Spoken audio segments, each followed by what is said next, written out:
Welcome back to the podcast. I'm your host, Jeremy Miller. Every week, I chat with fascinating people from all walks of life in order to bring you knowledge, inspiration, and insight. If you enjoy the show, you can support it by subscribing, leaving a review, and sharing it with a friend. This is the Jeremy Miller Podcast. Is it Eckstein? Eckstein, yeah, like Eckstein. Okay. I've heard some people say it. It's like Stein, they say Well, Stein. David Eckstein, the famous baseball player. Oh. People always ask me if that's my dad. And I've actually messed with a couple people before. I'm like, yeah, we have a batting cage at our house, but it's not my dad. That's awesome. What turned my dad? Okay.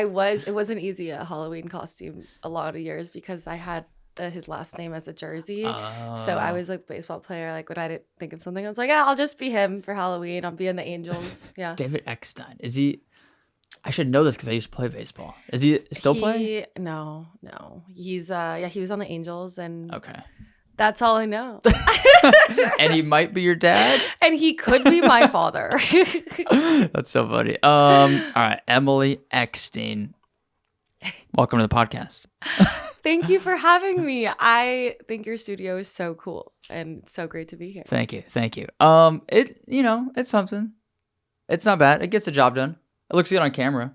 It's awesome. That's the main thing. It's the awesome. Dogs really add to the experience. The dogs, I was saying you're an execuple producer, you are a host, you wear a lot of hats. Yeah, well, we're doing it. Well, it's all about you today. I'm stoked. Because you were here a couple months ago to host me on your podcast. Yes, and it was awesome. It was so crazy because I think things happen coincidentally without even trying. The episode came out today and it was just unintentional because I'm seeing you today. So which is perfect. It all aligns. Heck yeah. I'm excited to listen to it. I literally don't even remember what we talked about. It was good. Yeah, good you stuff. made me talk the whole time. I did. I hate talking. I did. Now, I was testing your limits. And you went with it. You gave it to me. We got some good stuff there. Heck yeah. Well, now it's your turn. We got to learn all about Emily today. I was looking through your Instagram and I'm like, does all she do is work out? Like, is that all you do every day? Is just work out? Talking. Like, do you do anything else besides work out? I actually do a lot. So it's so funny. I think that I feel like, you know how you have the wheel, you've ever seen that, and you try to fill in all your buckets that you're fulfilling in life and that you're doing and feel accomplished in. Have you ever seen like the life wheel? No. There's like this life wheel where you fill in the colors of, are you getting sleep? Like how much of it do you fill it? Or social life, right? It's like a pie chart? It's like a pie, kind of like a pie chart. And I think it is a pie chart. and the wheel of life sounds cooler. The wheel of life sounds cooler in my head. But it's so funny because something kind of has to give. And for me, it's sleep, which we are working on 2024. But I do a lot. So I actually, outside of just working out for myself, I am a group fitness instructor at Equinox. So I teach there a couple times a week. I also lead the Nike Collective Run Club. So I coach that. And then I also have a full-time job. So I run partnerships for this fitness tech company. It's a personal trainer software called True Coach. Run partnerships there, which has been awesome. And then I have my podcast, Food Junkies. So we do a lot over here. And yes, we do work out a lot. But it also stems a lot from like the mental side of me being able to do all I do. It's my outlet. Dang. So if you're not exercising, you're coaching people. Mm-hmm. And I'm guessing during group fitness, you are also exercising. It depends on the class, but yes, like cycling, doing it the whole time. If it's like Pilates, I'll demo it and then walk around, that kind of thing. Okay. And then if you're not doing that, then you're hosting a run club. Mm-hmm. So you're still running. Yeah. And then if you're not doing that, then you're working on fitness. Like my 9 to 5, for a fitness company. Mm-hmm. And if you're not doing that, then you're hosting a podcast talking about fitness. So your whole life is just working out and fitness. Yeah. Or talking about it. Yeah. When you say it like that, that is true. It's so funny because people are always like, whoa, like everything you do is fitness. But everything feels actually super different to me. Oh my God, I'm so sorry. You're good. Okay. Everything feels super different to me because I feel like the podcast, I really tap into the mindset of things. in my full-time job, it's also a lot of other skills I have to use. It's sales, it's partnerships, it's marketing. I think, it is all fitness, but I think each of them feels super different to me. I think the full-time job at True Coach, I have my sales like corporate hat on. Podcasting, I get to meet awesome people like you and really tap into mindset and like people's why, and be able to inspire people. And then through my fitness classes when I teach, I'm able to tap into the community aspect and really motivating and inspiring people. So yes, it's on fitness. It all feels super different to me though, which is funny. But I think what's been really important for me is learning how to not get burnt out because I do a lot. That is a lot. Yeah. I didn't realize, I knew you did the coaching. I knew you did the podcast and the run club. I thought that was like your full-time thing. I didn't realize you had like an actual 9 to 5 full-time job. It's so funny because most people tell that to me. They're like, wait, training's not your full-time job.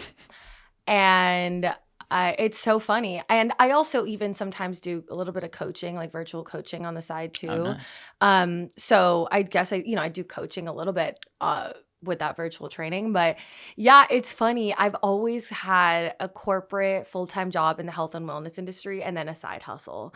And I think that I love my side hustles so much and I'm so passionate about them. And I do love my full-time jobs too. So it works, but it's not easy. Yeah. Again, the sleep is going, but I think this year I'm like, goal is to get 7 hours. And this week we got one night with 7 hours. Oh my goodness. But yeah, I got 6.5 last night, Jeremy. Hey, that's closer. We are getting there. Monday night I got 7, but I tried like Sundays. I try to catch up. Yeah. Do you feel better, I'm assuming, when you get like over 7 hours? Yeah, of course. If I get 7, I do feel like I'm good. And I'm one of those people that I used to teach some 6 a.m. classes and everyone was like, you are such a morning person. I go, no. You can be anything you want to be, but I am not a morning person. I would teach 6 a.m. classes and I was exhausted and I would get no sleep because I'm a little natural night owl over here. So I now just teach after the workday so I can be human. Yeah. Yeah. But it's a work in progress. Well, no wonder you don't get much sleep. Like, you just do so many things. Yeah. And then also content, right? Like making content's a full-time job. So you try to do a little bit of it all. Something has to give, but I'm trying to balance that wheel of life.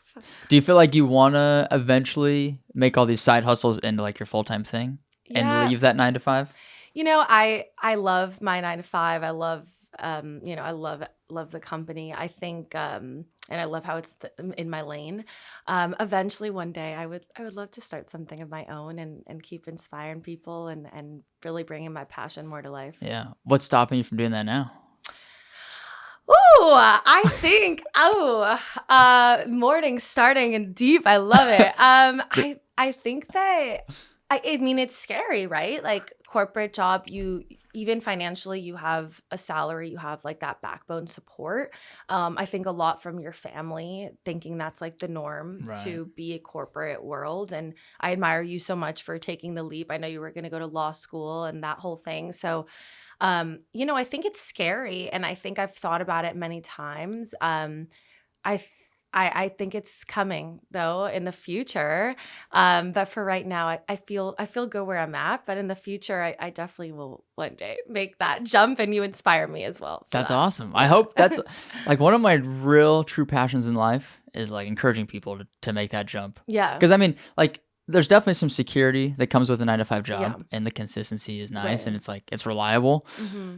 But if there's something else that you would rather do. Mm-hmm.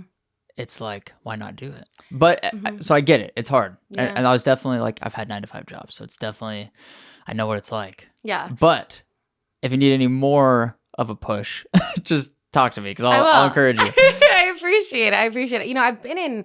I've been through it, like in the corporate world. The fitness industry is so volatile. I got laid off from a different corporate fitness company during COVID, and like, it wasn't me, I was COVID, So that was super unfortunate. And I think that there's been so many ups and downs behind the scene that I've gone through in my corporate life, and have always gone back to like what has allowed me to kind of just still feel good and still feel like I have this thing behind me is all my side hustles have kind of kept me going, and that passion keeps rolling. That's cool. Like, what do you think there'd just be a time where you're like, okay, I think I'm ready? Or would it have to be like a monetary thing where you're like, okay, I'm making this much from my side hustles, I think I could make it work? Or like, what is that jumping point? Yeah, I think financially, like I'm thinking of starting. I'm starting to do virtual coaching on the side, and I've always done in person. I've always done group fitness, right, which I love. But something I'm so deeply passionate about is the mindset behind fitness, and coaching the mindset and fitness together. So that's something I'm starting to work with a few clients on the side with True Coach, doing virtual training with them. And I'm just kind of seeing, like, testing the waters of how I like it, how it's going. And if I do feel like there's a lot of traction there, then that might be it for me. So we'll see. I think coaching, in my opinion, is probably one of the easiest ways to become entrepreneurial, like especially in the fitness space. Yeah. Because it's like you have some knowledge that I don't have. I have some knowledge that you don't have. Like, everybody has some unique experience, some unique take on things. Yeah. And I think you can provide value to somebody out there. And so if you do that through coaching, and I think the virtual aspect is so good too, because you can still provide so much value. Oh yeah. And the thing that the thing that really just motivates me to want to keep pushing this is because I admire so many, like, bodybuilders, bikini competitors, people that just want to help people lose weight. Like, I admire all those coaches. I think they're amazing. But I want to attract the types of clients that are not looking for a quick fix. They're not looking to just look good for their wedding day, or they're not looking good for, I just want to lose 20 pounds for the summer, right? I'm looking for the people that want to train for life and want to be healthy for life. I was talking to my friend the other day, and she's going through this, like, intense diet where she's telling me what she's eating. I'm like, you really think you're going to keep this up after your wedding? And she's like, well, I'm like, why don't you start to add some rice or some sweet potatoes? Like, there's healthy carbs that you can have. And then that way you can continuously be fit and look and feel healthy for life. And I think that's what a lot of people don't understand. And people focus so much on the short-term physicality and those fixes. So that's what I really want to help, especially women, just finding what works for them for life. Yeah. Fitness it's a lifestyle, I think. And like, because I know so many people that have set a goal to, like, lose X amount of pounds or whatever, and then they do it, and then they get there, but then they just revert back to their old selves because they're like, oh, well, I did it, so I'm good now. And because they don't really make any true changes. It's just like a short-term fix. Yeah, exactly. And, like, life's too short to, like, starve yourself every day and be unhappy every day, So, yeah. I'm not a big fan of, like, diets per se. Yeah. I don't know. You just got to find what's sustainable. Like, 80-20 rule, I think, applies to everything in life. Yeah. Like, do the right thing 80% of the time. 20% of the time, you can have some deviation. You can have, like, a pizza or a cupcake or whatever occasionally, but, like, do it once a week. Yeah. Not every day, or not never, because eventually you're gonna have a breaking point. Yeah. And we actually talked about this when we spoke last time. I was talking about kind of my motto is addicted to health, and how I used to have a really unhealthy addiction with food and exercise, and an unhealthy relationship with food. And I've now turned it into a really positive addiction. And you were saying kind of it's cool to have an addiction.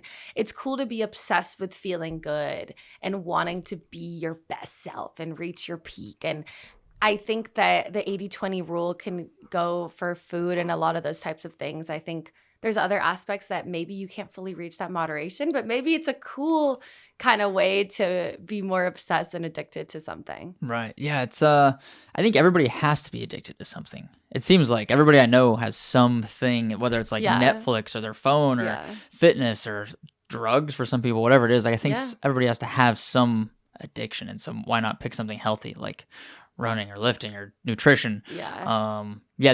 There's a moderation to it, though. Everything has a balance. Oh yeah. Have you always been into fitness? Like, has this always been such a big part of your life, or where did this all start? Yeah. So my family's super active. My family's, it's so funny. We go on family trips and you think it's going to be a relaxing time. No. My family does, we're not like huge morning people, but, like, we'll get up at a decent hour. And My dad, it's so funny. It's like summer camp. It's like we're going on a hike, and then we're going to go swimming, and then we're going to go running in the gym, and this and this and this. And it's so funny. Like, my family's very, very active, but in a great way. So I think I was really blessed to be raised with such an active lifestyle and family. But also when I was young, at the age of 10, I was diagnosed with scoliosis. If you don't know what that is, it's the curvature of your spine. So I had to wear a back brace for about 5 years, and I'm so blessed that I didn't have to get surgery. I was literally 2 degrees away in my spine from having to get surgery. Oh, wow. Yeah, so I was so lucky. And a back brace, it kind of looks like a corset. So it's like really tight around your body, and like one side is pushed more in to straighten your back. It's kind of crazy. Dang. Yeah, so I had to sleep with it every night. I'd wear it sometimes during the day, and it was not fun as a young kid. Yeah. So I felt really restricted. Doctors told me I couldn't do a lot, and I grew up dancing and running track. And the feeling of being able to rip off that back brace and not feeling so restricted and just running, like you can really picture me just like ripping it off and sprinting and being so happy. And I think It's like Forrest Gump. Does it yes, like knee braces or something like yeah, fly off? when everything flies off, that's me. That's literally me, a little Forrest Gump here. And I'm like picturing that That's right so now. funny. And I think that that's really what stems at such a young age of the gratitude for moving my body, the feeling of being restricted and all of a sudden breaking free and running and just loving the movement behind it. And then I think I fell so much in love with the feeling of exercise. So that's really where it all stems from. And then I just grew up. It was I would say also my dad was a huge role in my fitness journey in terms of if I was ever stressed of homework even or studying, or if I had a bad day, he's like, go for a run. You're going to feel so much better. So I think it was a really healthy relationship growing up with exercise of he made it more like not to look good of you need to do this. You ate all this last night. It was more like, you're stressed, like go for a run. You're going to feel so much better. Dang, that's awesome. Yeah. First off, that sounds like my kind of family vacation. I know, Jeremy, you're welcome to come. That's how you and Brie are welcome. That's how I want him to be. But Brie like pulls me back. She's like, we're not getting up at 5 a.m. to go on a hike. We're going to like sleep in. We're on vacation. I'm like, oh, come on. When are you going to be in this place next? But I get it. Yeah. That's so funny. That's cool that your family was so active growing up. I feel like a lot of people I know whose families were like really active, it almost made them not want to be active because like I think most kids' tendencies is to like do the opposite of whatever their parents tell them. I mean, hey, I think that's why I had an unhealthy relationship with exercise for a couple years. So there's definitely a little trauma there. In college it was a little bit of the opposite of the effect you wanted. But like, did you want to do like you didn't exercise at all in college, or you did too much? No, I did too much. Like I had growing up, and I guess more in my college years, like I just had a bad relationship with food where I was restricting myself too much. So having, I mean, it's kind of an eating disorder in college, and then being so obsessed with the gym, and I would teach when I was doing the workout the whole time and then be at the gym for hours after and not even realize how unhealthy that was because it became this unhealthy addiction of being so obsessed with it, and it just gets so much in your head, and the feeling and then guilt and the whole vicious cycle, I think also with stemming from like an eating disorder. Right. And it wasn't like really bad or anything, but I think a lot of women can relate to having some sort of an unhealthy relationship with food at some point in their lives. So exercise became a coping mechanism for me through that. And then I soon eventually found the love and the balance and the healthy addiction in each. That's cool. Yeah. What made you realize like you might have had an eating disorder? Yeah, I mean, I think I was kind of like I'm always on the go, and I think one time I just kind of looked at myself from an outside perspective and learned to start to slow down a little bit, and was like, I don't want to keep living like this. I don't want to keep feeling guilt. I don't know if there was one specific moment in my life, but it was a moment that just I stopped. And I looked at myself from an outside perspective of how I see myself. And I was like, I don't want to be like this anymore. And I made a promise to myself. And I said, like there was a certain habit that I was like, I don't want to do this anymore. I need to control my mindset. I'm bigger than this. And I think it was that. I'm not going to say I haven't had hard days since then or hard times or periods of my life, but I think that was a really pivotal moment. And I think it was my senior year of college that was like, you can't continue down this road anymore. Dang. Yeah. Are you like willing to share what it was? Like exactly, or if not, if it's too personal, that's fine. I mean, but it I'm was just so curious. like, I think it was just a lot of like binge eating. And I mean, I think a lot of women can relate to this, is like, I think I was not sleeping. I was pre-med for a hot second. I was super stressed. I was studying all the time, but I also had a social life. So sleeping went. So I think that, and then over exercising, and then having this unhealthy relationship with food, restricting myself throughout the day, and then binging at night. And then it was starting again of like, oh my God, I ate so much the night before. Like now I have to work out for hours. And I was like, and I felt sick. I was like, I don't want to feel like this anymore. Like I want to feel strong. Like I can lift weights and I can sprint. Like, and that was my coping mechanism. But I was like, I don't want to relate it to that anymore. So just getting over that, like exercise is such a love for me, because it made me, and running especially, because it made me get over those really hard times, to be bigger than my mindset there. So yeah, I think, and even when I ran the half marathon last year, like no one's perfect. I think anytime you go through a hard time in life, you're not gonna, I don't know, some people do. I don't think you're gonna like 100% be able to maybe heal or fully be like relieved from what you went through. But even when I ran the half, like those small pushes, you think of those hard times that you went through and you're like, I could do that. I can do this. Yeah, I love that. Yeah. What last thing on the eating disorder, like what did you, like how did you fix that? Like what did you change where you're like, okay, I feel like I feel more comfortable with this now? Yeah. I think I started to and it took a while. Like it's not easy. I think I started to set limits.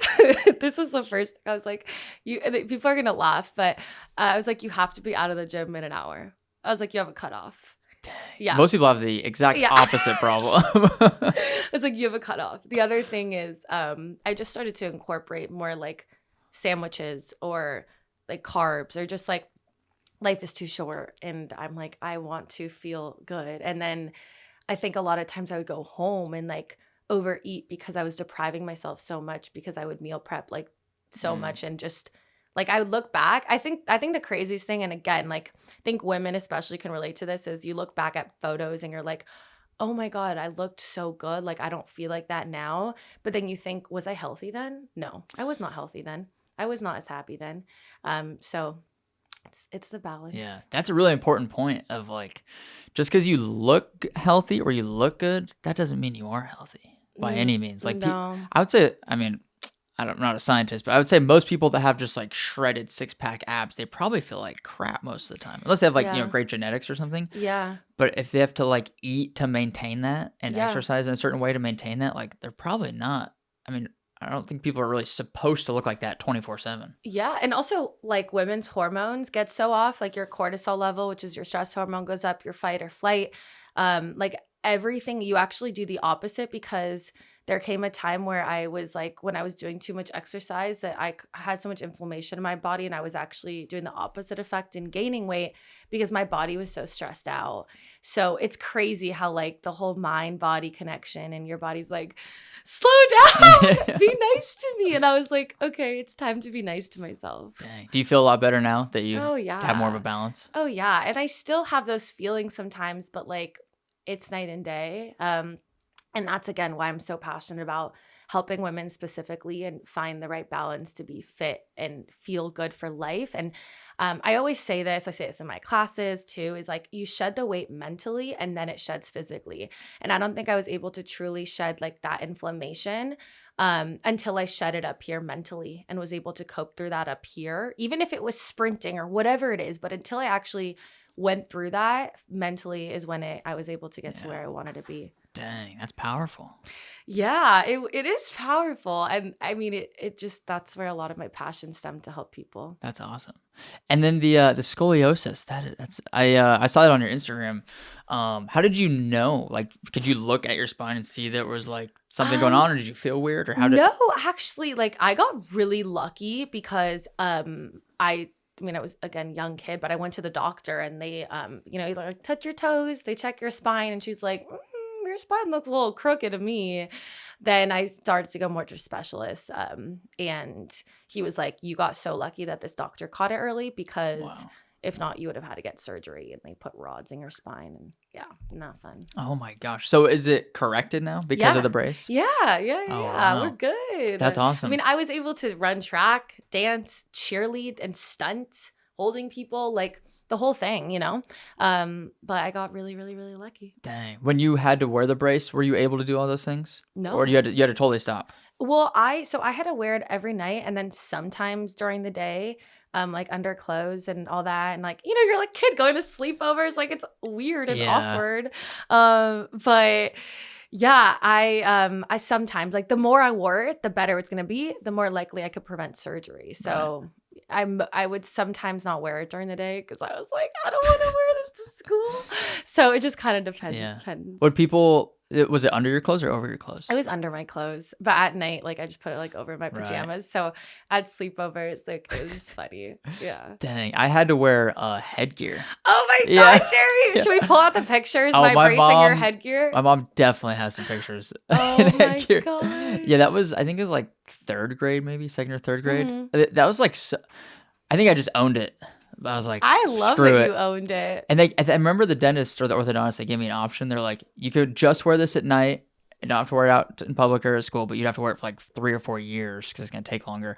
Or you could wear it for like 1 year, but you have to wear it like 24/7. And I'm like, screw it. I'm just going to wear it every day, all day. Oh, so my God, my teachers and friends would have to like help me lock it in. It was so stupid. But wait, how old were you? Second or third grade. That's what, like maybe 7 or 8 years old, something like that. Yeah. I feel like that, me now reflecting back on it, probably taught me a lot about just like, you can't care what other people think. You just got to like do your own thing. Yeah. Oh my gosh. Dang. Did you ever have to like go through any of that with wearing? Yeah. I mean, you said like sleepovers and stuff. So yeah, honestly, like I think sometimes I'd have friends like that would kind of make fun of it, that I didn't really, at the time, like I was just like as it was like a joke, but it wasn't funny, and I was felt uncomfortable with it. Yeah, you know, so it wasn't fun. Like I didn't get like bullied or anything like that.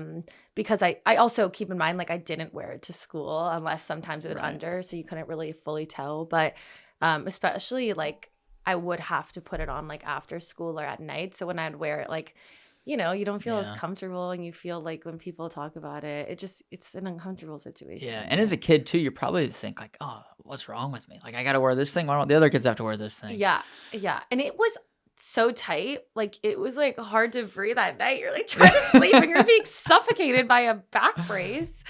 Yeah. Yeah. So. Dang. And you couldn't do any activity. You said it was 5 years? I was able to do activity, like limited, but though? not, it was very limited. It was not to the extent. And I loved, like, again, growing up active. My dad we'd always go mountain biking. I'd always go running. So I had to stop a lot of that. Yeah. Dang. And do you think that is probably what kind of sparked your obsession with fitness? Because having that taken away, and then you're like, damn, I didn't realize how much I actually enjoyed this, how much I needed it. Yeah, no, I really do. I do. I think it was that. And then also, as I got into coaching later on in life, I revisited a different kind of love for fitness too, and also helping people and find the love in movement, just like I found it with the whole brace situation. Dog hair everywhere. Dang. I thought you saw a spider. No. I was like, oh. There's just like this hair just hovering right here. This is the most distracting podcast studio on planet Earth. I'm so sorry. No, you're good. It's so funny. Dang. That's so powerful. I didn't know that the brace was 5. You said it was 5 years? Mm-hmm. Damn. And that was at 10 years old? Yeah. Yeah. It was and that's like, Oh, and then Jeremy, you want the real thing? Yeah. Let's get the headgear photos out, the braces. I got braces like for my teeth when I was 15, I think. So like there was a year where I had a back brace and braces on my teeth. Yeah, it was not cute. Well, your teeth look great now, Well, so, thank you so it paid off. It was just funny. And I can't see your spine, but I would imagine it's in line. We had the double braces, so yeah. Dang. Yeah, it was so That's funny. awesome. Thanks. Did you play sports in high school, college? Yeah, so I ran track, I danced, and I cheered. So I did a lot, just like Yeah. I do now. We always do a lot. What events in track? I did more short distance. I actually did hurdles a little bit. Nice. And it's so funny that growing up dancing, it actually really helped me with hurdles. You seem like a hurdler. I'm very flexible and like leaping, honestly, and jump, like it really helped. And I competed a little bit in hurdles, but yeah, I was more short distances, like 50, 100 meter sprints, like that kind of thing. Or I think the longest I did was maybe probably like a 400 meter. Did you run track in college? No, I went to a D1 school. I was not gonna make it. Where'd you go to school? I went to USC. Nice. So University of Southern California. So what I did do in college though is I worked with the athletes with football. So I worked in their athletic center, which was super cool. I think I've always been obsessed with the athlete mindset, and I feel like I felt a lot of it just playing sports growing up and the things I've gone through, and that has obviously helped me in other forms of my life. So being surrounded by athletes has always been just like something I really enjoy. So I worked in the athletic center. Then I also taught group fitness classes in the rec center. So I taught, I don't know if you guys know, like Les Mills body pump. I taught cycling. I taught Pilates. So those were my jobs in college. You just love fitness. I just love fitness, guys. I love that. That's awesome. Hey, do you ever do so like blood work or anything? Well, yeah, actually, that's when I found out that like my cortisol was high and like, you know, hormones were off when I was like so obsessed with fitness and going through all that. So I do get my blood work checked like once or twice a year. But I do want to get like deeper into all that this year in terms of like, let's really hone it down. But I have found like through blood work, I've found a lot of like supplements I need to take or even slowing down, that kind of thing, balancing cortisol, thyroid, that kind of thing. Do you remember what your cortisol levels were at? Ooh, I don't remember. I just remember it said red high. And I was like, uh-oh, that's not good. That explains a lot. Oh my gosh. Yeah. So it got like flagged. It's like, okay, you got to look at this. Yeah. Well, it was interesting because I remember we went through a really hard time because I was really upset because I was thinking, why am I gaining weight? Why do I feel puffy? Why am I feel inflamed when I'm doing everything right? And I think this is a problem that a lot of people, and I don't mean to keep referring to women, I just know with like hormones and all that, like it, you know, definitely relates a lot to women in terms of the hormone side of things. And I was thinking like, why do I keep feeling like this? And I feel lost. I feel like I'm doing everything right. And then I was doing research a lot. And this is kind of like, I guess this is like obviously before TikTok where I can look up like, or even Instagram, like reels weren't like a thing, you know? So I'm doing research on Google, Mr. Google.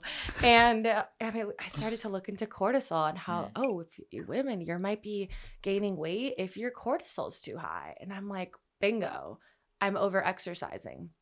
So that's a thing. It's all balance. Dang. I actually didn't know that. I mean, it makes sense because you're just putting too much stress on your body. Yeah, it was crazy. Like I would literally go. When I lived in LA, I would teach a 6 a.m. class in the city. I'd have to wake up around 4 a.m. to get there. And then after I taught cycling and a HIIT class, then I would go to my 9-to-5 job and work corporate and then like do it all again. And it was just too much. Yeah, that's a lot. Yeah. How do you balance that now? Like, is there like a point where you can like know, okay, I might be doing a little, because you're still doing a lot, like I am teaching classes, exercising yourself, run club, all these things. Yeah. I will say that the one thing, and this is again, I would say this is specifically for women in my experience with myself and also working with clients is the HIIT workouts. I was doing so many HIIT workouts, high intensity interval training. So like Barry's Bootcamp, Orange Theory, like just like these really intense classes. And I'm not saying not to do them. Like I love those brands and the studios and all that. But like I was teaching cycling, like doing too much of these high intensity workouts. And then after not sleeping and all that, my body was super stressed and inflamed. So I think if you're trying to balance your hormones, really toning down the HIIT workouts as much as possible. So your body's not always like at this high stress moment. Cause you would think like in my head, I was like, all right, 30 seconds of mountain climbers, let's go. And in my body was like, can you chill for like 1 second? So I think really toning down the HIIT workouts. I used to teach more cycling classes. I don't teach as many anymore. And then as hard as it is, like I'm really trying to listen to my body and focus on that and shorten the workouts and all that. But I would say doing like too many of those high intensity workouts was a big thing I took out of my life. How many do you do now, like per week? I normally do like the only kind of HIIT type of workout I do is cycling once a week. And then when I weight train, unless I'm going to a class or like a community workout, I'll do like HIIT training if they tell me to do it. But that even if you tell me like mountain climbers go, and if I just feel like I need to not do HIIT, like I'll just do slower mountain climbers. But I think when I weight lift too, and it might be a typical like HIIT day or whatever, and I'll do strength training, but I won't incorporate like the HIIT aspects in it. Instead, I'll just walk incline on the treadmill or I'll run or something, but I will incorporate like those intense moments because I want to try to balance my hormones. Yeah, dang. Yeah, those really intense sessions are so metabolically taxing. And that's what I didn't realize. Like it's actually so eye-opening and it's crazy. Like I didn't even know that was a thing until I experienced it within my own body. Yeah. For me, like with running, I do one speed session a week. That's like my version of HIIT. And that one day a week is just like, it's so intense, but it's enough to like get what you need out of it. Oh, for sure. But yeah, if I were to do like 2 to 3 of those, I'd be dead. Like I don't think I could do it. Yeah, because they're so intense. Like your heart rate's up near max. Like you're doing these intervals. I don't know what kind of workouts you would do. Yeah. But. Well, I mean, and I love HIIT workouts too. Like over the weekend, I went to this awesome community workout at On It. It was great. Like we did a bunch of like HIIT style movements, and that's fine. Like you do it once in a while. You're in a community. It's awesome. You feel great.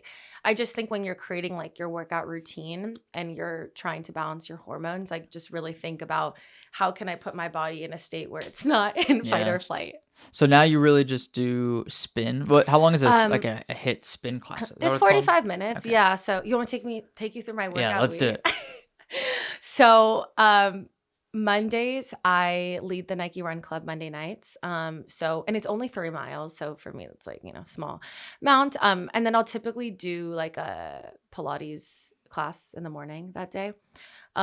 Tuesday, I teach Pilates at night, but keep in mind this day, I'm teaching, like I'll demo the movement, but more walking around.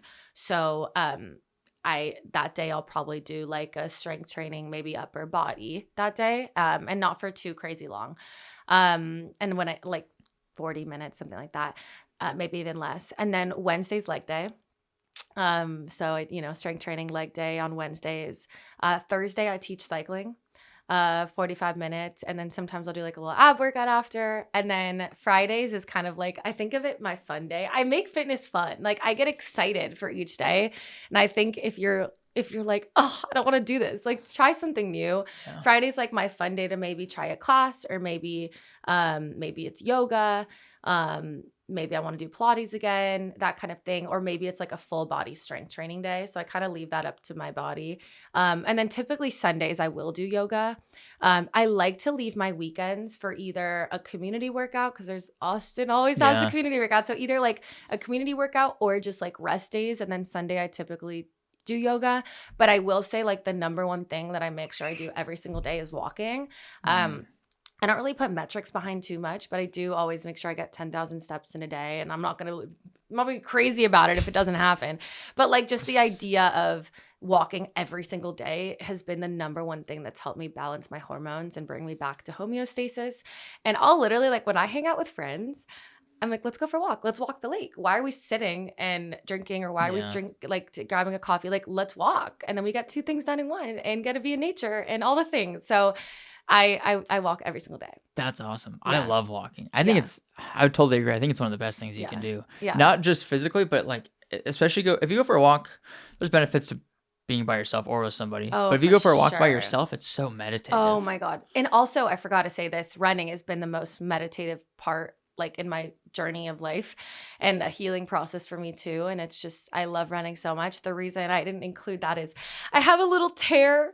I have a little tear. I have a tiny little injury right now. So normally I did like a long run at least once a week. But I have to not be an idiot right now and only run for the run club and then take a break. I'm getting the PRP shot soon, so I'll be back in my run soon. But normally I would include a longer run around Lady Bird Lake. Dang. What's PRP?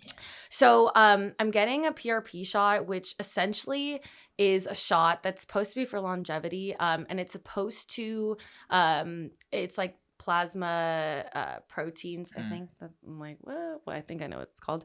Sounds good to I'm me. like blanking out for a second.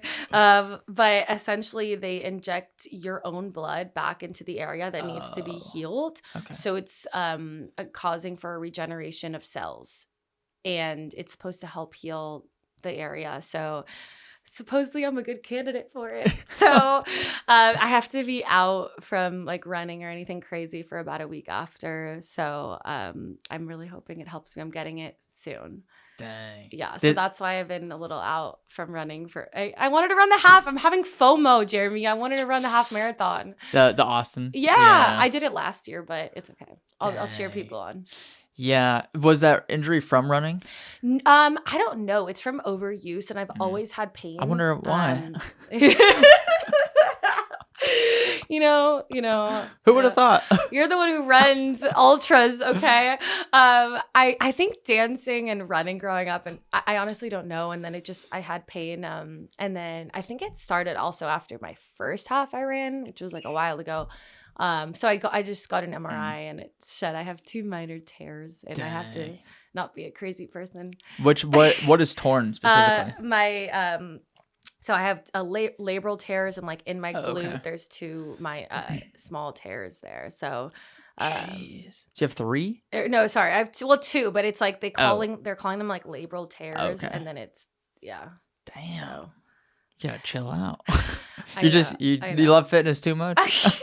Well, it's also like in Austin, like there's so many events and fun things to go to. There's like a run club or some kind of fitness community event every single day, and I get FOMO because I love them so much. Yeah. But especially if like you don't drink or party and like because it's such an easy way to socialize with people. Oh my God, yeah. I mean, I've met some of my best friends through the running community. Seriously, like that's how I've met so many of my good friends in Austin. When I moved to Austin, I didn't know anybody, and I just started to go to different run clubs, and I met like my whole group of friends, and they're the best people ever because you all like the same things. You know, it's great. It's awesome. Yeah, basically every person I know in Austin is from the running community. Yeah, right? Yeah, it's like it's such a social sport because it's like you go for a run with somebody. And like that's how you get to know them. You talk with them. Yeah. That's so cool. Yeah, it's so crazy. I've gone on like friend dates with running. I've even gone on like an actual running date, which is really funny because I don't know if that's the vibe, but yeah. A run date. Some people are like, "You went on a running date?" I'm like, "Yep." That's the most like Austin thing I've ever heard. Did it work out or no? No, it did not. Because if you're gonna ask someone to go on a running date, you should like be like a runner. Yeah. Were they not a runner? No. But they asked you to go on a run date? Oh. Yeah. He got so through random. like I think half a mile. I'm like, oh no. Why did you ask me to go on a run date? Yeah, he underestimated his target. I was going slow too. I was like, but yeah, it was pretty funny. Oh my gosh, so that's hilarious. Only ask someone to go on a running date if you can run is my advice. That's so funny. I really want to know who it is. Was it somebody I know? No. Okay, dang. I don't even think he lives in Austin. We don't want to throw him anymore. under the bus like that. Yeah. I saw you were on like an ultimate tag game show or something. What is that all about? Yeah. Okay. So like the Watt brothers, JJ Watt, Derek TJ, like the football players. Yeah. Great guys. So in college, my senior year of college, actually, toward the end, I got a call from somebody. I thought it was a prank call. Like, it just sounded like weird. I was like, this is legit. It ended up being the producer for Fox. And I just know a lot of people in the fitness industry. So someone reached out to me about the show. And it's just like, fitness world gets small, you know, but I've never auditioned for things before, like been on TV really. So it felt really strange. Long story short, they said, we have this really cool show coming out. It's called Ultimate Tag. And we have professional parkour athletes chasing fitness professionals. And I'm like, wait, what? What? To say that again? So she goes, we want you to audition. So I had to send in some like video footage. And then the in-person audition was somebody, you're at a parkour gym and someone is chasing you. What? Yeah. Chasing you. Okay. So, This is wild. yeah. And there's like, I don't know if you've ever been to a parkour gym, but there's like walls and things to hang on and things to jump on. And it's like, I'm not a parkour athlete. If you don't know what parkour is, it's like when you're just jumping to obstacles and like flipping and just, you know, like those people are jumping everywhere. And, we'll put that clip from The Office in here. Yes. Parkour. Yes, parkour. Yes. But so anyway, like I got it and I was like, whoa, like what am I getting myself into? And the first training day for the show was they teach you like simple parkour movements. This was the day after my 21st birthday. I was so hungover. I will never forget this. I was so hungover. And I'm like, I had an Uber for a while. I was like living in downtown LA in college and then had an Uber really far to this place for them to teach us like parkour movements before we were starting to be on set. And the first thing they have us do are somersaults forward, backwards. No. I'm like, I am so hungover right now. Luckily, we made it through, but it was not fun. But long story short, we started filming at Warner Brothers, and I get there, and I was the youngest person on the show, and everybody's like, the parkour athletes are like these insane jack people. And then even the professional, just like fitness professionals that were on my side, were all like these jacked, insane people. And then I'm like, oh my God, hi guys, there's me. So it was crazy and it was intimidating in a sense at first, but like also super empowering to be there. I mean, you were there for a reason, obviously. Like, yeah, I mean, it was super cool. So anyway, it was so funny because my mom came to watch me on set. And she looked at the set and was like, you're going on it. Like, what did you get yourself into? Like, we're literally jumping on obstacles. And the show actually kind of underestimated with all the obstacles of like the safety behind it, because I don't know one person on that show that didn't get injured. Like my friend tore his ACL, someone tore his hamstring, my friend got a concussion. And I broke my foot. So yeah, and it was cool. I have some fun videos. So it aired on Fox and then it was on Hulu for like a few years. And wow. I think they recently took it down, but it was a good time. Is that the video? I think I saw it on your Instagram where you're like face planting into the wall. Yes. And like JJ Watt's like slow-mo action of me face planting into the wall. Oh my god. Yeah. So it was really cool experience. So then I was in a boot and crutches. But hey, I got more airtime with JJ Watt because of that. And then I had to like graduate. All like my senior photos are with like a boot and crutches. Oh, no. It was funny though. Like I had a great. It was so worth it. It was so cool. It was a cool experience. That's a way cool story to be able to tell. Yeah. And the funniest part, have you guys, do you ever watch like The Bachelor where they like cry and have those scenes or whatever? Yeah, when Brie watches it all. Yeah. I'll just make fun of it. Yeah, I mean, I make fun of it too. I don't really watch it sometimes, but it was so funny because when I broke my foot, like they didn't actually show footage of me afterwards. They didn't like get the clip of it. So the following week, they're like, we have to get this clip. So I'm not an actress. So they're like pretending to wrap my foot. They're like fake cry. I'm like, I don't know how to fake cry. I'm like putting my hands down. So it was comical. Yeah, those game shows are like borderline reality TV shows, I feel like. Is it, I mean, what was that experience like? Is it a lot of it staged or is it more like, I'm so curious. Yeah, a lot of it's staged. Really? Yeah. Nothing's real, Jeremy. Really? I mean, when I watch like The Bachelor, I'm like, this has to be scripted. Yeah. This shit is so stupid. Like, Yeah. I mean, we definitely had like a script to stick on when we were being Really? interviewed, or like you could go a little off of it, but you have to like practice with the producer behind the stage and that kind of thing. So that's so weird. yeah. It was there were like a lot. I remember I had a lot of 8 a.m. Classes in college, and sometimes I'd have to go to Warner Brothers to film, and I'm like, peace out, 8 a.m. class. That's funny. How long Yeah. did you shoot with them for? It was a couple months. A couple months? Yeah. Dang. Yeah. All for like one episode. It was crazy. I was on the season finale. Oh, wow. Yeah. Dang. So you were basically just being chased by a parkour athlete. Mhm. Did you And like... they're all in costumes too. What? Yeah, it's kind of crazy. Dang. Like, how do you win? You just like outlast? Like, you don't let them catch you? Yeah, so every episode's a different course, but like within the episode, they kind of show the next course. And when it got to the last, like I got into the semifinale, and then I broke my foot. And so as I was going to the semifinale, my mom was like, what are you doing? The PT backstage, she's like, what are you doing? Like, you literally you broke your foot. What are you doing? And I was like, I'm just going to try this round. So we like really wrapped it up. And you normally do a test run before. And I was like, I don't even want to do a test run. Like, I'm just going to do it. And I did it. And I was like, oh my God, this was a really bad idea. God. I was like running on a broken foot, and I still was able to do it a little bit, but I got tagged pretty quickly because obviously I had a broken foot, and I was super embarrassed. I was like, damn it, I got tagged so quickly. Damn. So the way to like officially win is there's this crazy obstacle course in the finale, and they're like 3, 2, 1, go. And then like this crazy jacked, insane parkour athlete in a costume's chasing you through this obstacle course. Then you're climbing to the top and have to touch a buzzard. But I didn't get to do that part because I broke my foot. Damn. So. I want to watch this. Can I watch it anywhere? Yeah, well, it was on Hulu and they just took it down. So like they have a bunch of clips on YouTube, and then I posted some things on my Instagram. I'll have to like re-put the whole thing on That's YouTube. so funny. Yeah, it was a good time. So all that is you're in just one episode. Yeah, in the season finale. So each episode shows like the whole, like every single set and every single obstacle. Yeah, it's kind of like a weird setup, to be honest. So you had to film for months to be in one episode? Mm-hmm. Yeah, isn't that wild? That is crazy. Dang. Yeah. I want to watch this. Yeah. So interesting. And it's like you're there for hours too. It was crazy. Damn. Would you do Late it again? Nights. Yeah. Yeah. Actually, like going back, if I had the decision, or are you saying if the opportunity presented itself again? If like Ultimate Tag made a season 2 or something. I don't know if they did, but...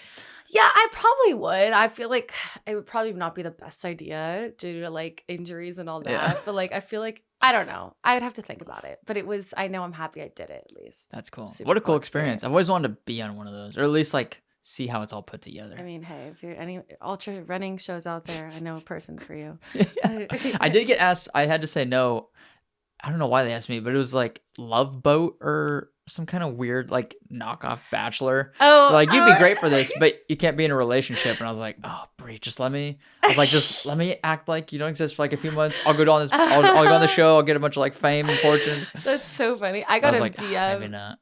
I got a DM of like, there was like, do you want to come on a show called F Boy Island? I was like, no. F Boy Island. Yeah, I was like, what? Like, no, thank you. What? God, that's so goofy. Like, what are these names of these shows? Oh my gosh, that's hilarious. Yeah, so funny. Tell me about what does Fit Food Junkies mean? Ever since I met you, I was like, what does this mean? I can't really figure it out.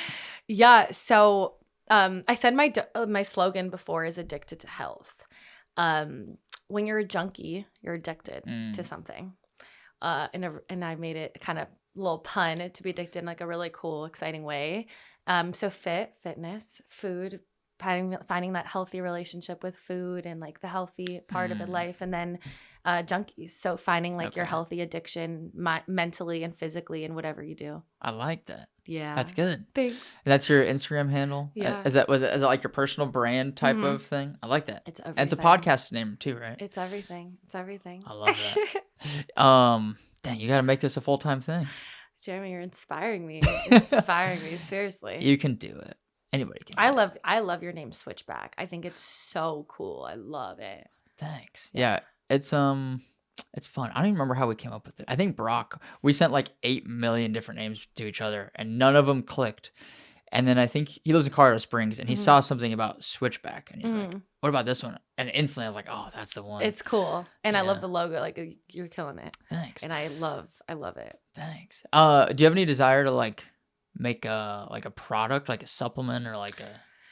I've actually thought about it because like I want to start coming out with some merch because I do love the name Fit Food Junkies and it kind of like what it means to me, what it means to people. So I want to come out with some merch soon.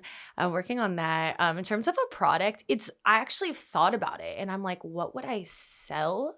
So I don't know. If you have any ideas, let me know. Other than like swag, I don't know what something tangible that I would be selling. But if you have any ideas, it's tough. I mean.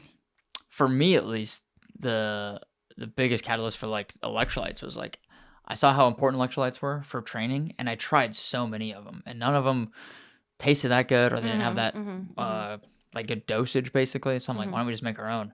So I mean, I mean that's how any good business is started. Is like, what do you personally want to use? Like, what could you personally implement into your own life and use? It's like whatever that thing is. Maybe like other people would want it too. That's like, I remember, I think I talked about it on your podcast, but the like Steve Jobs book I read where he's like, it's on my list, by the way. It's so good. Yeah. But they talk about with Apple, I think even to this day, I don't know. They're such a big company, but at least in the early days, they would, whatever computers or devices they personally thought would be fun and cool to build and use, they just made that. And they're like, oh, what if we sell these too? It's like the same kind of concept of like, I don't know, maybe if there's some supplement or something, you're like, oh, I wish this existed, or I have this one, but it's not that good. What if I made it better? Yeah. Ooh. I think that's how any like good businesses started. Yeah. I'm gonna think about that. Yeah. And not that you have to have a physical product. Maybe a little like decrease your cortisol pack. Yeah. I know they make. It's probably like more of like a drug, I guess, than a supplement. But I know there is something out there that helps decrease cortisol. Yeah. I mean, I take some supplements, but which helps. I think it's lifestyle choices that I've made and then supplements too. Yeah. That's awesome. Yeah. The coaching, I think that'd be like the easiest way, obviously. Yeah. No, but hey, I mean, listen, I love this info. It's like, I love it. As you have your vision boards all around here. Oh yeah. They're everywhere. Oh, I love it. You can't escape them. I know. It's amazing. I like how into the like mental side of things you are too. Not just the physical like performance or like looking good, the aesthetics. It's like, it seems like most of it's rooted in just like, how do you build mental strength? How do you use fitness to make yourself feel better, meditate, that kind of stuff. I like that. Is there anything that like sparked that you think that was like, okay, I think I like the mental side of things a little bit more? Like what do you think draws you to that? Well, kind of like I touched upon before, it's like when I look back at when I looked the best, I felt the worst. And I'm like, whoa, that's crazy, right? And that's why I'm so passionate about like helping people find a healthy relationship with food and with exercise and with in themselves to learn to love their body. So I think the journey I talked about, I think like it's so funny, like life puts things in your way and you wonder why they're here, and you thank God for unanswered prayers, or you like are appreciative for just things that life throws at you and you're not sure why it happens at the moment, but then in the future you're like, oh, this has made me so much stronger. So I think a lot of the things I've gone through has been able to strengthen my mind with the scoliosis, with eating, all the things that like now I'm able to have this really strong mindset. David Goggins, I was listening to a podcast on, Huberman interviewed him, and he said it was a really cool episode. He was like, people tell me I'm lucky that I was born with a strong mindset. He goes, I'm not lucky. I created this mindset. I built this mindset. So I always tell people, like, don't think you were born weak or born with, like, no, you can recreate your mindset every single day. So I think I could feel sorry for myself, or I can use the things that have happened to me in life to strengthen my mindset every day. And then again, like I use exercise as a coping mechanism now in a healthy way of if I have a really hard day, like running is my number one outlet. Like if I am stressed, even with my little tear, I'm like, I'll just go on a little run and soon I could go on my long runs again. But it's like the best coping mechanism, because when you sprint and you think of like what you're trying to shed mentally when you run, you talk about this too. Like you always say like running's for your mind, strength training's more for your body. I feel the same way. And then I also got in a really bad car accident a couple years ago. So like the mindset and exercise after like get me out of the whole trauma with it and everything too. So I think this like mental side of things, when you strengthen it in one area of your life, you can really be able to have it impacted in your other sectors as well. I love that. Yeah. And that David Goggins episode with Huberman, they talk about Huberman's giving more of like a scientific take on it. Goggins is like, I don't give a He's shit. like, I don't care. Yeah. He's like, I live this. Like, I know what it's like. Yeah. But he's talking about how when you do hard things, like there's a part, I can't remember what it's called. There's a part of your brain that literally grows. Like it gets bigger. Yes. Based on the more difficult things are. Yeah. Which is so interesting. And I remember him saying it, that that baseline is always going up and up and up, which I think is why people get so addicted to running or fitness, is because like you get a little taste of that like wherever part of that brain is, it grows, but then you need that stimulus to keep it like happy, like keep it where it's at. And that's why I think I end up, running like 100 miles or something crazy. Yeah. It's that that was like a really cool piece of it too. It's crazy, but I think a lot of people are just complacent. They don't care to grow their mindset. And it's like, I think I was talking about this with my friend the other day, and I think I've outgrown a lot of friendships, and not in a bad way, just in like a way of, I feel like I'm continuously trying to improve myself and grow. And like you said, like you challenge your mindset and like keep pushing yourself and putting yourself in areas that you're going to be able to strengthen your mind. And I think like when you get so tapped into wanting to grow in life and grow your mind, and I think sometimes you can maybe lose people along the way, which is not necessarily a bad thing either, but it's just a different life experience. Right. I love that. This is good stuff. Yeah, I mean, could just keep going on. So kind of speaking of that, like the why side of things, Yeah. you had a quote on one of your recent Instagram posts, and it said, if you do it for anyone else other than yourself, it's not going to happen. You have to ask yourself why. Emily, what is your why? Like, why do you want to grow your mindset? Why do you want to like be healthy and feel good and continue to like do challenging things, and like, why? Because it's easier to not do those things. It's easier to not. I think, so good. I think that I have yet to meet some like insane athlete that has like, that's not like that is not expressing their why through running or through whatever it is. Like they have some sort of and I think trauma could be like a small thing, it could be a big thing, right? So I think that everyone has like their own thing of their impetus to run and push themselves farther together. Little tap in there. But not sponsored or anything. I think my why is, I think a lot of the things I touched up upon, but I think it's like a continuous journey of learning to like love yourself and appreciate your body and your mind. And I think my why is just, I think it's like appreciation for pushing myself, but it's also the feeling of like, if I can do this, or I think a lot of times like those really hard moments in life with the eating disorder, like those unhealthy relationships of kind of like, maybe I went through a hard week now and you think you get over it. And then by like tapping into your why of, I'm bigger than this, my mindset's stronger than this, I can get through this really hard moment in my life. It's, you tap back into those really like traumatic experiences in the past that allow you to push for your why of like, this is why I'm doing it, is because I want to be happy, I want to feel strong. So I think there's like so many different reasons of your why, but I think a lot of it's kind of a feeling. Dang, that's powerful. Yeah. I love that. There's so much in that. I think like I'm so fascinated by people's whys, because this can translate into like so many other areas, and yeah, you can do hard things. Yeah. I like that. Yeah, it's I've always thought like we only have one shot at life as far as we know. So like, why not make the most of it? Well, yeah. And I think like when I got into this really bad car accident a couple years ago, I got hit by an 18-wheeler. Crazy. Jeez. And grateful to be alive. But like, that's another appreciation thing of, I could feel sorry for myself, or I could be like, I'm so grateful. Like I can run, like I have my limbs, it was, so I think people need to stop feeling so sorry for themselves and like get up and like be stronger than your mind. Yeah.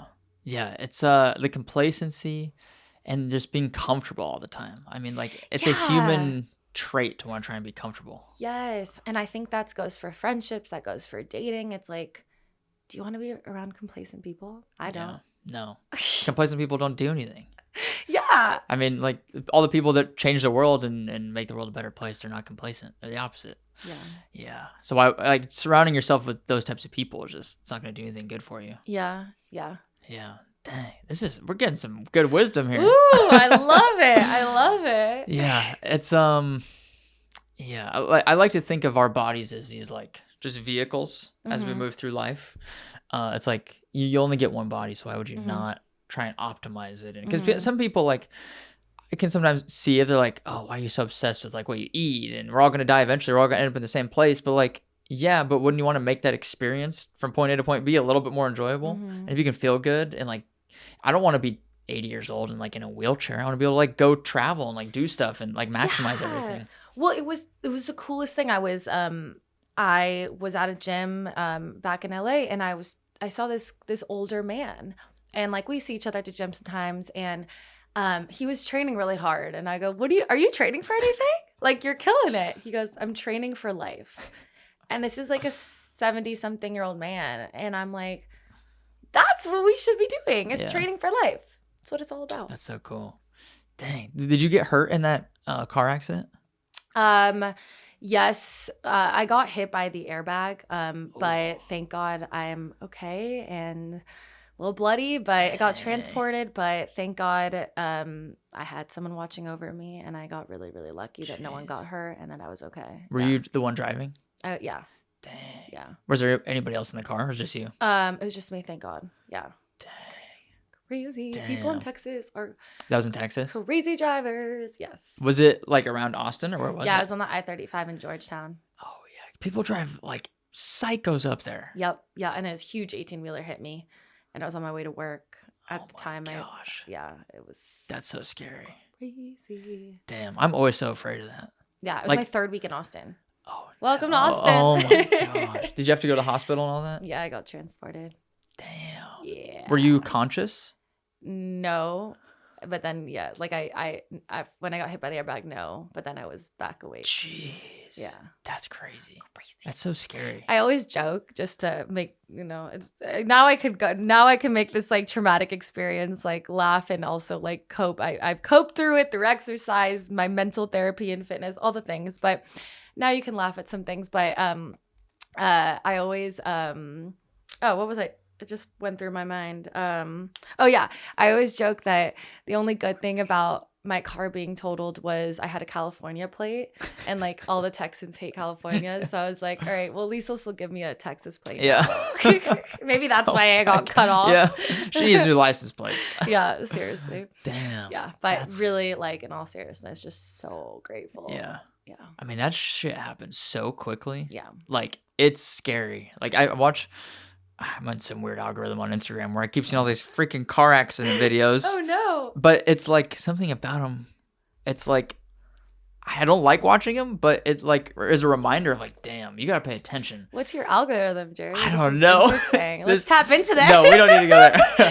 My algorithm's really fun. My algorithm's like fitness and like really cute animals, but like funny animals. Like I'll see like llamas and alpacas. And, like... Mine's always changing. It's so weird. It's like, you watch one video more than like 3 seconds. It's like, oh, this guy likes this stuff. Yeah. We're going to show him more of it. Yeah. Yeah. So I watched one like car accident video apparently. And it's not my whole feed, but like, I've seen a lot of them lately, which is weird.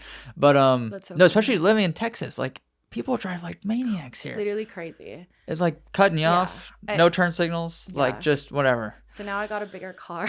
Dang, that's probably good. Got an SUV now. Yeah. Dang, that's wild. Yeah. Crazy. Yeah. It just happens so fast. Yeah. That's crazy. But using exercise to like get it's true. through hard things like that. Yeah. Like, have you ever had experiences where you are, I don't know if crying or you like kind of break down in like a certain way, and maybe that breakdown could look differently to anyone, but whether you're running or you like, or lifting or something, you're like, whoa, like I feel this mental drain kind of in way, kind of shedding, almost like sweat, like actually leaving my body. Have you ever felt that before? I don't know if I have. I don't know. How about you? When you test your limits so much, when you do these ultras, like have you ever felt like, whoa, like Almost usually like you go to the other side. Yeah, it's usually after the fact. Okay, Like interesting. I have like some time to like process it, I think. Okay. That's usually when it comes. Okay. Usually in the moment, I don't know if I do. You definitely, I mean, a runner's high is for sure real. Oh, for sure. Like I only really get it when I'm doing like speed work, like Yeah. intense stuff. Yeah, yeah. Like on an easy run, I don't really. It's like pretty chill. Yeah. But Yeah. no, I think a big experience like an ultra marathon. Yeah. Is so. I think it's honestly very similar to. I did a mushroom trip once, and it was almost very similar. I didn't have like visuals and all this crazy stuff, but like the aftermath of it, like you get to rewire your brain and you get like all these new perspectives on things. So I think I experienced that for sure. Yeah. How about you? Yeah. Interesting. Very interesting. I would love to learn more. I think like this is gonna sound like maybe weird to some or maybe relatable to others, but like even after the car accident, like I had a lot of trauma after the accident, just like a lot of PTSD, a lot happened. And like I remember I was in my apartment gym one day and I just kind of like broke down crying because I was like, I think exercise brings out so many emotions and like endorphins and dopamine, like all these things in it. And it's like the only time it like really allows me to quiet my mind and just be with myself. And I think it's such a meditative state for me. So it allowed me to have this like therapeutic way that was able to make it my outlet and get through those kind of hard moments and memories. Is it usually like running, or do you find it with like a really intense spin class, or like? I would say more running. Yeah. Like, or even like my dog, when he passed away like a couple years ago, like he was like a little child, and it was horrible, and I like got through that by running, because I was like so sad, and I was like, well, I can either like sit at home and watch TV and like eat a bunch of chocolate, which I probably did eat the chocolate part, but I like would just go running because it would make me feel good and like allow it to be this part of like the therapeutic journey for me. Because I think if you're sad, a lot of people go to alcohol or drugs, anxiety, depression, pills. Like you talked about that study last time of how much exercise improves is able to negate like so many of those things, like anxiety and depression. And I think we've all had moments in life where we felt anxious or depression, and if you just move your body, a lot of those feelings are going to go away. 100%. Yeah. That's like that. Besides helping people or like encouraging people to like go be entrepreneurial, I think that's my second passion is just getting people to exercise. Yeah. Because it's like I've seen how much it's done for me. Like by far the happiest moments of my life are when I'm doing something active or when I'm training for something or whatever it is. And when I feel the worst is if I didn't get to work out that day or if you're hurt or something. Like, exercise is so powerful. And I know, I feel like almost everybody I know that consistently exercises, like they're just so happy and positive and they've got energy, and like all the people I meet that aren't like that, they don't exercise consistently. It's like, it's pretty direct correlation. Yeah. And I think I can only push someone so much. You can only push someone so much. Like you have to have it in you and be stronger than your mind to be like, I'm going to recreate my mindset. I'm going to change my life. Like I can push you, but you also have to push yourself. Yeah. Dang, I love that. How did you get connected with Nike for the run club? And also, sorry, one more thing I just want to say before I answer that is I've had people in my exercise classes that have come up to me and told me that I got them through depression or anxiety or a death in their family. And I'm not trying to say this to like do my own horn. It's because the therapeutic benefits of exercise, and not talking about like how you're going to look in exercise, but how you're going to feel changes everything. It gives you so much confidence too. And the confidence. Yeah. Oh my gosh. Yes. Drop the mic. Yeah. Not even like, oh, I look so good, but more so like, I feel good. That workout was so hard, but I did it. Yeah. Have you ever met someone that just exudes so much confidence when they walk into a room and you're like, I want that? Yeah. It's almost like you get the reps in confidence when you get the reps in fitness. Yeah. I think fitness is one of the easiest ways to do that. Oh yeah. Oh yeah. But to answer your question about Nike. Yeah. So how I got into it. Ekin is Nike spelled backwards. So Caitlin Lamb, if you're listening, shout out, I love you. She's an Ekin for Nike in Austin, and now she's a very good friend of mine. But she reached out to me, and they were looking for a coach for the Nike Well Collective Run Club here in Austin, and they're slowly launching it in a couple states and growing. Nike Well Collective is a little bit different than just typical Nike or Nike running. Nike Well Collective really encompasses the holistic aspect of running and fitness, where it includes mindfulness and connection and community and those practices too. So yeah, I started to get into the Nike fam and brand, and started coaching Nike Well Collective. We meet every Monday nights at the Domain in Austin at 6 p.m. And it's just been awesome. It's been such a great community, and I feel really lucky. That's awesome. Yeah, I've been a few times. It's fun. Yeah, I loved having you. And I need to go again. I need to come to cool down again. I'm so sad because my injury, but we're going to be back soon. And then I heard that you guys have a walking group. Yeah. So I put it in my calendar to come next week. Heck yeah. Yeah. Yeah, there's almost always somebody walking. Yeah. Yeah. Because there's so many people, it's like over 100 people. Yeah. You get healed up, then come run. It looks awesome. You guys, I mean, I've been a good amount of times. You guys always have such a good squad. Yeah, it's fun. You guys do too. Yeah, it's been great. And the Domain, I feel like there's not a lot of people that run over there. There's people that run, but there's no like run groups. Yeah, so it's so funny when they asked me when I want to set this. They wanted to do it in the Domain because it's like their main flagship store, but also because there's so many run clubs in downtown that it's saturated. Like, they're all amazing. But they're like, we want to also get something around that store. So we started it a little bit more north, and it's actually been really cool because a lot of people that live around that area, they're like, thank you. Like, all the run clubs are in downtown, you know? So it's been really cool. The awesome community. And I remember when they were asking me which day I want to do it, it's funny. I feel like I have it memorized. Like, I know when cool down is. I know when like all the other run groups are. So I go, Monday nights, that seems pretty open. Let's do that. Yeah. Yeah. Monday's good. I need to come more often. Yeah. I'm going to go, what's today? Thursday? Yeah. I have to come to cool down too. Yeah. I'm going to come next Monday. I'll be there. Come through. I'm putting it. There's evidence. Put it out there. I love it. How like, so you do a lot of in-person group coaching. Yeah. Was that hard at first? Like, I mean, I'm more reserved and shy. Like, I have to get up and talk in front of 150 people every week at Cool Down, and I have to like psych myself up every time. I'm like, okay, here we go. And I almost always like stumble my words or fuck it up or something when I'm talking. And I'm like, damn, like you seem way more natural when you do it. Is it just because you've been doing it longer, or like, do you like doing that? So it's funny. I'm 26, gonna be 27 next month. That's crazy. And I've been teaching for like almost 9 years now. And it's so funny. If I say that, you're probably like, wait, how old is she? She's been teaching for 9. Yeah, it's like pretty cool that I started at such a young age. I think I've always been like an extrovert and all those things. And when I was a senior in college, I was coaching cheer, and like I coached in general a lot. I also coach with little kids too, like ballet. I coach for these like the special needs ballet charity, which was so cool. So I love like the teaching coaching aspect of things.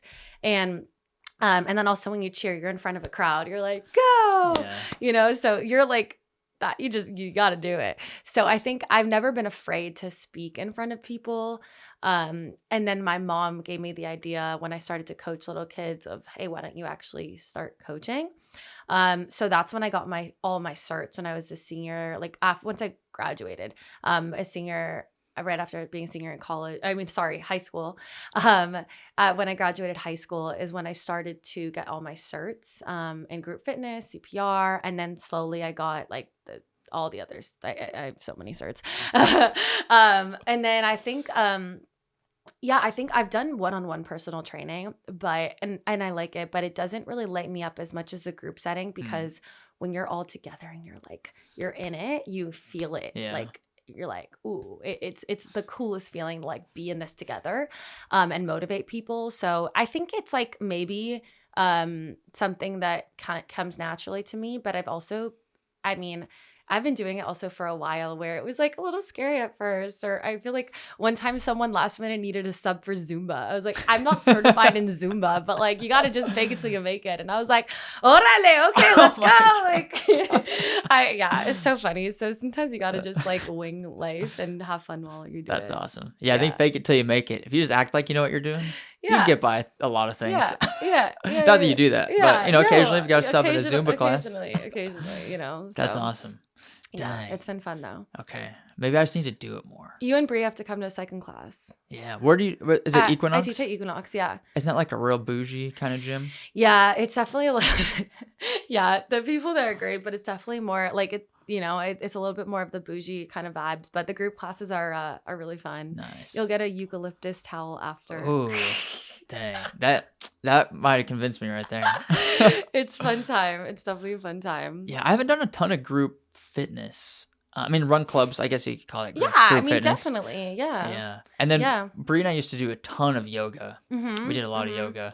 I did one spin class when I was like 16 and I'm like, I'm never doing this again. Yeah, that's so funny. I think it's funny. I'm very squirrelish sometimes. Like I'm 20 places at once, always on the go. And fitness, like teaching classes centers me. And it's like the one point in my day where I feel really centered and grounded. And I'm so focused on like one thing. So I think also it's been like a really cool challenge for my like ADD brain to be like focused, doing one thing and being super in tune and grounded while I do it. So it's also been such a love for me in that way. That's awesome. Yeah, because if you're not present when you're coaching a group class, like you can't focus. People are gonna know. Yeah. Oh yeah. That's cool. It was so funny though, Jeremy, because I taught Pilates Tuesday night and there was a hot yoga class before. So the room was like really hot. So I opened the doors and like to the balcony doors in the room. And I didn't realize, like, I guess it was a little bit more loud than normal. I guess like people sent me a video later that they heard me like on South Congress teaching Pilates. And then he was like, the people at Abba were probably eating and me saying like, pulse at the top for 4. Then apparently some people eating at Sweet Green were like hearing her whole class. Oh my god. So it was, and I saw the video and he was like, yeah, you motivated all of South Congress last night. I was dying. It was so That's funny. so funny. What's your favorite class to teach? Ooh, I think to tap more into like the mindset side of things, I think cycling is. I also do love teaching like any strength training or Pilates classes. So it just kind of depends. Like, I don't know. I really love it. If I don't like it, I'm not going to teach it, you know? So I do love it all. But I think in terms of the mental aspect, cycling is really cool. Yeah. I feel like Pilates is getting really popular. Oh my God. Yeah. That's another thing that I do. Like I do Pilates once or twice a week. And it's also like in terms of balancing your hormones and also tapping into the small twitch, to the smaller muscle fibers too, because you don't tap into that as much when you lift larger weights. And then like the pulsing dynamic movements, your body will be like shaking and then you'll feel different. It's really cool. Yeah. Dang, I need to come to a Pilates class. They're hard. I love when my guy friends come because it's like mostly women and then there's like a couple guys that come and I love it because they're all like, this is gonna be easy. And after they're like, oh my God, this was the hardest thing ever. But in a great way. They keep coming back. So that's awesome. That's how I feel about yoga. I mean, it's probably mostly women, but I feel like it's more men doing yoga now. Yeah. But I love yoga. It's so good. Yeah, yoga's great. I try to do it once a week. My brother and I normally go every Sunday morning. It's like a little ritual. It's really funny. That's awesome. I taught him how to do a headstand, so it's hilarious. Dang. Like when we take yoga together, we just laugh at each other the whole time. So it's funny, but that's fun. That's AJ. Yeah. He seems like a goofball. Yeah, he's great. He's great. It's really cool because we live together. Yeah. So like he's my best friend. He's like my twin, but we also have our full-time job and side hustles and are both super into fitness. He also ran his first ultra last year. Yeah, that's right. Yeah. So very cool because we have like that similar growth mindset too. So yeah. He seems like a very like laid back, just like go with the flow I mean, I've only met him like twice, Yeah, so I can't say yeah, it for yeah, sure. yeah. But he seems like a good dude. Yeah, no, he's great. That's awesome. I won't say the other. No, just kidding. What's like your ultimate goal with fitness or with all this stuff you're doing? Like you're putting in so much time and work and all this. Like, do you have some like big thing you're trying to achieve? Yeah, I think something like I do want to mention is like I don't have it all figured out, and I think a lot of people think when they hear interviews like, oh, this person has it figured out, like they know what they're doing, and I think it's cool to know like I'm in the process and journey of kind of finding what that is for me, because I think the hardest part in life is to know what you're passionate about, and I have that down. So I think that's really cool, and I'm grateful to know what I'm passionate about and what I want to do. But I think of my end goal, like I'd love to start my own business. I know that I'm passionate about fitness and motivating and inspiring people and helping people to reach their own goals and shed weight mentally and physically and have that translate. So knowing that, I'm kind of like, okay, what's next? What do I want to do with that?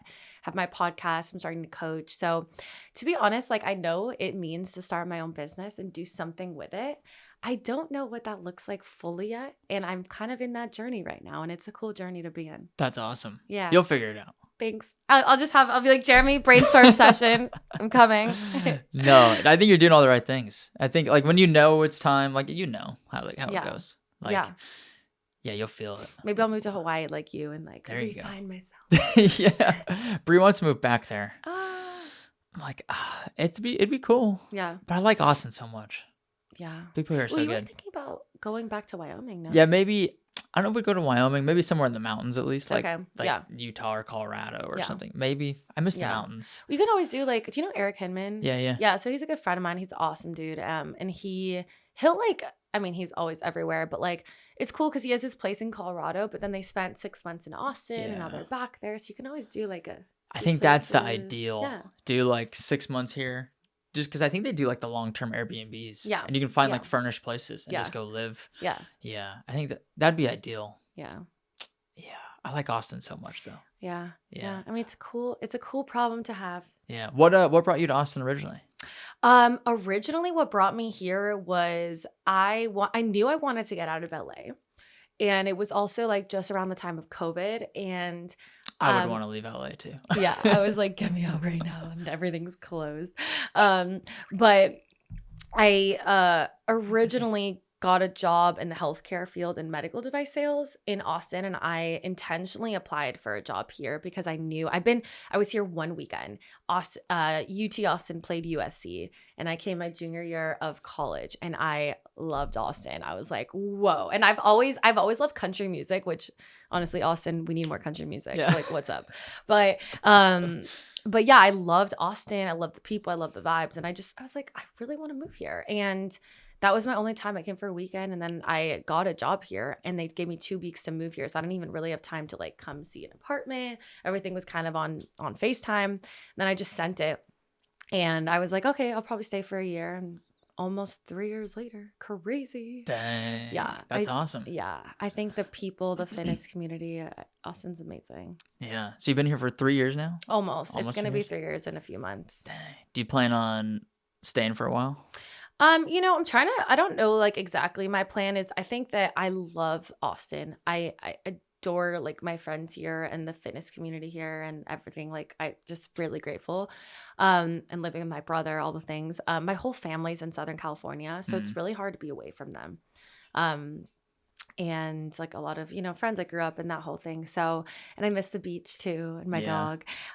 So I think I'm trying to figure out like what that timeline looks like right now. So I think eventually going back there. I think a lot of times when people think of LA, they're like, oh, LA.